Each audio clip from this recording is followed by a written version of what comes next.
168 பேரை சுமந்து கொண்ட ஒரு விமானம் மத்திய தரைக்கடலிலே 35,000 அடி உயரத்திலே பறந்து கொண்டிருந்தது நண்பர்களே. காரணத்தோடு பதிவு செய்கின்றேன். எல்லா நாட்டுக்காரனும் அதுல இருக்கான். திடீர்னு ஒரு வெடிச்சத்தம், புகை மண்டலம், மரண ஓலம்.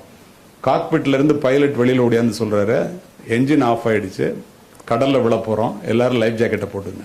நடந்த சம்பவம். துணை விமானி மட்டும் விடாம என்ஜின் ஆன் பண்ணி பார்த்துட்டு இருக்கான். 20,000 அடி உயரத்துக்கு வந்துருச்சு. மயான அமைதி.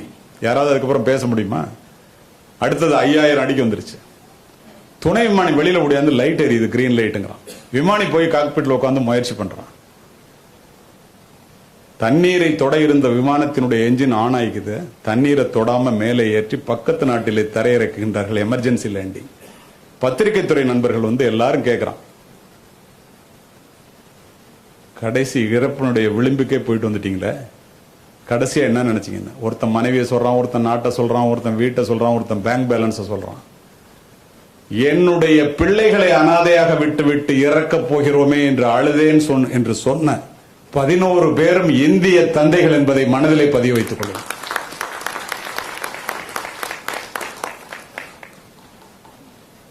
அம்மாவிடம் ஒட்டிக்கொள்வோம், அப்பாவிடம் எட்டி நிற்போம். அம்மாவினுடைய அன்பு வெளிப்படையானது, அப்பாவினுடைய அன்பு வெளியே தெரியாதது. சாப்பிடவா அப்படின்னு கூப்பிடுறது அம்மாவுடைய அன்பு. சாப்பிட உட்காரும் போதே புள்ள சாப்பிட்டானு கேட்டுட்டு உட்கார்றது அப்பாவோட அன்பு. அம்மா தோசை மாதிரிங்க, சாப்பிட்டோன்னு ருசி தெரியும். அப்பா தோசை கல்லு மாதிரி என்ன சூடு படுறாருங்கிறது ஒருத்தனுக்கும் தெரியாது. சொல்லனாக்க வேற யாராவது சொன்னதான் தெரியும். உங்களை வளர்ப்பதற்காக, உன்னை படிக்க வைப்பதற்காக எத்தனை பேரிடம் கடன் பட்டிருப்பார். அந்த கடன்களை அடைக்க முடியாமல் எத்தனை அவமானங்களை சந்தித்திருப்பார். எத்தனை இரவுகளை கண்ணீரிலே கழித்திருப்பார். அத்துணை சூழ்நிலையிலும் நீ என்னோட வேலைக்கு வாடா இந்தியாவில்னு சொல்லாம நீ போடா வெளிநாட்டுக்கு, நீ போய் அங்க போய் வேலை பாடுற, ஒரு புள்ள போனான்னா வெளியில இந்த குடும்பம் தலை நிமிர்ந்து நிற்கும் என்று நினைத்து அனுப்பியவர்கள் உன்னுடைய தந்தைகள். மறுக்க முடியுமா? யாராவது சிந்தித்து பாருங்கள்.